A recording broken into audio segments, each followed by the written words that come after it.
Morning children, आप कैसे हैं? उम्मीद है कि आप लोग बहुत अच्छे से होंगे। आज हम कुछ chapter 4 what is wrong with Indian films में हम लोगों ने कल राइटर सत्यजीत रॉय के बारे में कल हम लोगों ने पढ़ा था। ये सत्यजीत राय ने उनकी जीवनी हम लोग कर जाने थे। आज यह what is wrong with Indian films पे क्या लिखे हैं, क्या बताना चाहते हैं, हम लोग आज ये जानेंगे कि हमारे भारतीय फिल्म में किन किन चीज की कमियां हैं। उसी पे इन्होंने अपना विचार दिया है। तो शुरू करते हैं कि one of the most significant phenomena of our time has been the development of the cinema from a turn of century mechanical toy into the century's most potent and versatile art form। ये बताना चाहते हैं कि हमारे cinema जगत में शताब्दियों से, ठीक है, शताब्दियों से हमारे सिनेमा जगत में विकास होते आया है, जिसमें बहुमुखी और प्रबल यह जो है हमारे मैकेनिकल टॉय के रूप में, यांत्रिक खिलौने के रूप में इस सिनेमा का विकास हम लोग करते आए हैं, जिसका एक महत्वपूर्ण घटनाओं में से एक है। Today the cinema commands the respect accorded to any other form of creative expression. आज जो सिनेमा की बातें करें तो यह जो है दूसरे हमारे जो क्रिएटिव एक्सप्रेशन है उससे काफी आदरणीय है। इनका काफी जो है आज का चलन है। It combine in various measures the functions of poetry, music, painting, drama, architecture and a host of other art major or minor. ये बताते हैं कि इसमें सिर्फ अब नाना प्रकार की चीजें अब शामिल हो चुकी हैं।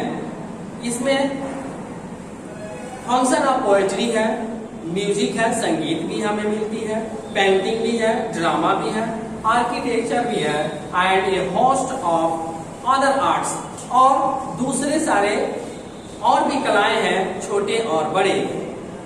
It also combine the full logic of science. इसमें विज्ञान का भी एक मिश्रण है, तर्क का मिश्रण है, कंबाइन है। India took up film production surprisingly early. Bharat जो है बहुत पहले ही आश्चर्य रूपी यह फिल्म को प्रोडक्शन दे चुका है, दिया है। The first shot was produced in 1907 and the first feature in 1913। ये बताते हैं कि सबसे पहले जो भारतीय फिल्म, छोटी भारतीय फिल्म जो बनाई गई, प्रोड्यूस किया गया, वो 1907 में किया गया था।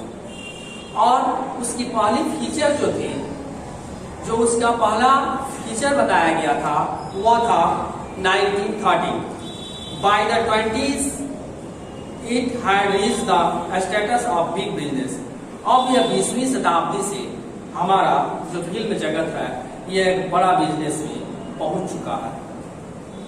It is easy to tell the world that film production in India is quantitatively second only to Hollywood. यह कहना आसान होगा कि हमारा जो भारत में फिल्म प्रोडक्शन है वो पूरी दुनिया में, ठीक है, एक स्थान नहीं बना पाई, सेकेंड ओनली टू हॉलीवुड। इसे बताते हैं कि हॉलीवुड जो है वो विदेशों में बनाई जाने वाली एक फिल्म जगत है, जहां पे सबसे ज्यादा फिल्म बनती है, वहां तक यह नहीं पहुंच पाई है। For that is the aesthetical fact. यह जो है एक वास्तविक सच बातें हैं। But can be the same be said two of the quality. लेकिन क्या हम ये भी कह सकते हैं कि क्या इसकी क्वालिटी जो है सेम है? हॉलीवुड की क्वालिटी से क्या हम इसकी कंपेयर कर सकते हैं? Why are our films not shown abroad? हमारी फिल्में विदेशों में क्यों नहीं दिखाई जाती? यह इन्होंने क्वेश्चन करते हैं सर सत्यजीत रॉय कि हमारी फिल्में जो है अब्रॉड में क्यों नहीं दिखाई जाती? It slowly because India offer a potential market for her own production. क्या यह सिर्फ जो है अपने भारतीय प्रबलता वाले बाजार में ही दिखाना पसंद करती है या प्रोड्यूस करती है, या are we just plain ashamed of our film, या हमें अपने फिल्म जो हमारी है वह उसमें हम लज्जित होते हैं इसलिए हम उसे नहीं दिखा सकते? यह क्वेश्चन करते हैं सत्यजीत राय। वो जहाँ पूछते हैं, हम आगे देखते हैं कि इसके क्या जवाब देते हैं ये। To any one film with the relative standard of the best origin and Indian film, the answer must come easily. हम बता दें कि ऐसे कोई व्यक्ति जो कि विदेशी फिल्म में देखता हो, जानता हो और इंडियन फिल्म के बारे में भी जानता हो, तो उसके लिए यह जवाब देना आसान होगा, क्योंकि वह कंपेयर कर लेगा, कंपेयर करके आसानी से बता देगा। Let us face the truth, क्योंकि वह जो है उसको हम अच्छी तरह से जान पाएंगे। दोनों का जो कंपेयर कर सकता है, जो इंडियन फिल्म के बारे में जानता हो और ओरिजिन विदेशी फिल्म के बारे में जानता हो। लेकिन let us face the truth, चलिए हम सच्चाई से सामना करते हैं, फेस करते हैं कि आखिर इसकी सच्चाई क्या है। There has yet been no Indian film, अभी तक जो है हमारी फिल्म जो है which would be acclaimed on all counts, ठीक है, जो हमारी फिल्म है अभी तक वो पूरी तरह से प्रशंसनीय के क्षेत्र में काउंट नहीं हो पाया है। इसका क्या वजह है? Where other such countries have achieved, जहाँ की दूसरी देश जो है, जहाँ की दूसरी उसकी तुलना में देखा जाए तो दूसरा देश जो है वह काफी अचीव कर चुका है, बहुत ही आगे बढ़ चुका है। We have only attempt and that too not always with honesty, हालांकि हम लोगों ने भी मात्र प्रयास ही किया है और वो भी सिर्फ प्रयास हमने ईमानदारी से नहीं की है। इससे यही पता चलता है, इस वजह से हमारी फिल्म जो है उस हॉलीवुड तक नहीं पहुंच पाई।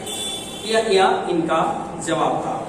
No doubt this lack of maturity can be the attributed to several factor, बताते हैं कि इसमें कोई संदेह नहीं है कि जो हमारी प्रयास है, जिससे हम फिल्म जगत में हम जितनी ईमानदारी से फिल्म बनाते हैं, उसमें हमारी मैच्योरिटी की कहीं न कहीं कमी है, ठीक है।